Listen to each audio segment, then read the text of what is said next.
Hello, welcome back to another video. I'm just doing this quick video here because I think that there's something that we should probably discuss, and this is regarding your registering officer and doing your updates. So it has been brought to my attention that I am a target. Rightfully so, right? It's because I give you guys information that the police and other law enforcement agencies don't want us to know, and they specifically really don't want you to leave, if I'm being honest, all right? They want you out of the communities, but meanwhile, they don't want you to leave the community. It's that crazy, all right? But if I'm being even more specific, let's get into this updating your registry. Because some of you individuals seem to be having this, I guess, some sort of complex with communicating with the registering officer. You know, you'll go in and the officer behind the counter or at the desk or whatever he's doing, he's extra friendly with you. And you guys feed into that narrative that he must be your friend or have your best interest at heart just because he's laughing and talking about the playoffs with you. Let me just be quite frank when I say this, but that guy's not your friend. Guy, girl, whoever's behind there, that individual is just not your friend. And I would highly recommend you go in there, do your updates on time. Don't offer any additional information that's not on that paper that you sign quarterly, annually, however often you go in there and you update your registration with that agency. I would just highly recommend you stick to that.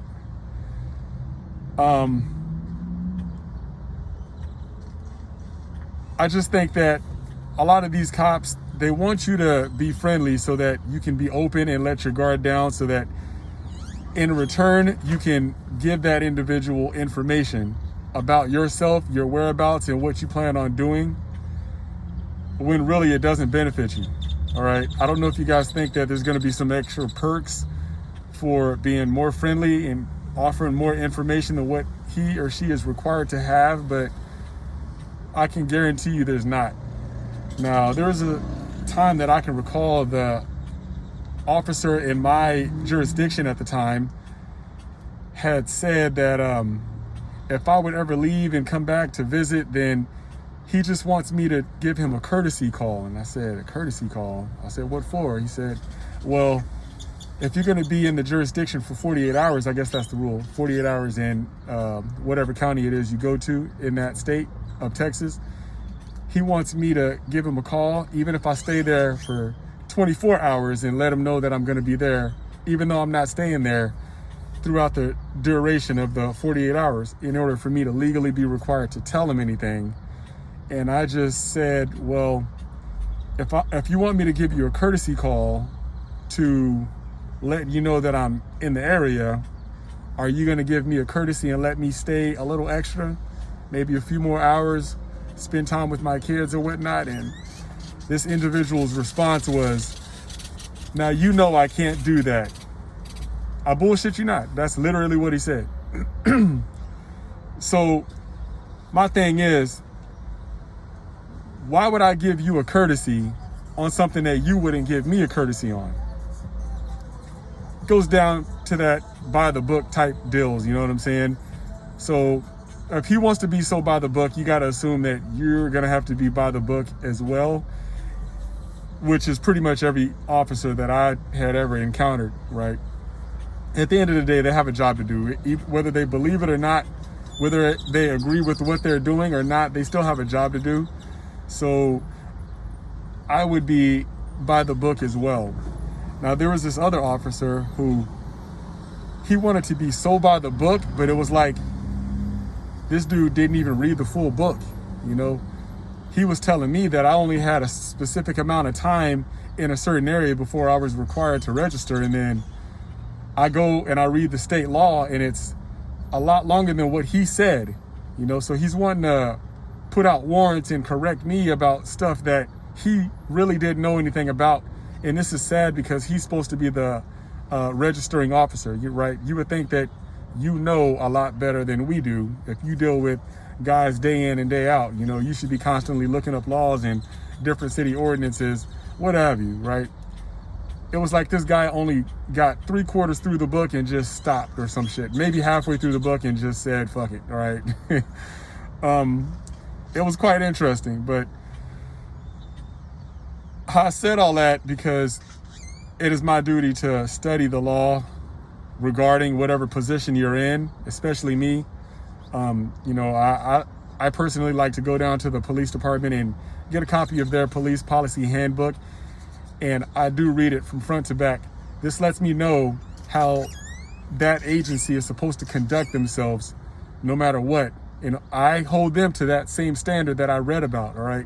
So I highly encourage you guys to not only read the Constitution, but go down to your local law enforcement agency and request a copy of their police department handbook. They're gonna give you pushback and they're gonna ask, well, why do you want that? Quite frankly, it's none of their business, right? They're supposed to give it to you upon request. Really, you wanna stay in compliance with everything, and it's kind of hard to stay in compliance when you really don't know, you know what I'm saying? And there's hundreds and hundreds of laws that apply to you, and most of you don't really read through verbatim, you know, the different federal laws, the different state laws. And on top of that, if you stay in a city, you might have city ordinances that they add on top of those different state and federal laws. It's a lot. You got to go through and you got to read each one word for word. And just don't let them intimidate you, right? So I wanted to say that in this video. When you go in there to do your registration, your updates, whatever it is you needed to do with the officer in that county or jurisdiction, stick to what's required of you. Don't offer any additional information. He's going to get frustrated. He's going to think you're being an asshole while he's being nice, and that's okay, because he's only being nice just to get you to rat on yourself so that he can hem you up, get you off the streets so that he could protect the community as long as you're in jail. So just don't put yourself in any other situation, all right? Only discuss what's required of you. Nothing more, nothing less. Another thing I wanted to say is that the WhatsApp group is still going and is still growing. I will discuss with you the requirements to enter the WhatsApp group, all right? And don't think that I'm singling you out, because everyone in the group has gone through this exact same process. And that is, there's an email right here on the screen. Send me an email. When you send me an email, I need you to copy and paste a link of your registration profile. Whatever state you're on the registry on, copy and paste a link so that I can see it. If you're not currently on a registry or you don't have a profile available, then I would need to see some sort of court documents supporting that you have either been charged with a sex crime or one of your loved ones is, or there needs to be some sort of connection that I could connect you to the registry and all these fucked up laws, all right? The reason for that is because in this group, we share sensitive information that we don't want the wrong people to get a hold of, all right? I've said this countless videos. You should appreciate this process. Now, if you don't want to go through the process because you want to remain anonymous or whatever your excuse is, that's fine. But understand that this will not be the group for you. I don't share your information with anyone, all right? I see it and I delete the email after I approve you. So don't say that I'm sharing information. It only stays between me. Also, I wanted to add, not only will you send me a copy, will you send me a link to your registration profile, but I will also need a photocopy of any sort of ID, driver's license, passport, something valid so that I could verify that you are the individual in the link that you send me. All right. So this is the verification process. If you have any questions, email me and I will walk you through it. But just understand that this is the process, and I cannot vend for anyone, because it wouldn't be fair to anyone else in the group if I allowed you or someone else to get away with that process. Everyone's gone through the same process, so please respect that process. I can't stress it enough, all right? So that's going to be it for this video, and I hope you guys are having an amazing day and you're taking care of yourself. And again, if you have any questions, comments, concerns, email me, drop a like, follow, subscribe, all of that stuff, all right? I will be traveling again soon, so we will see where my next journey takes me. All right.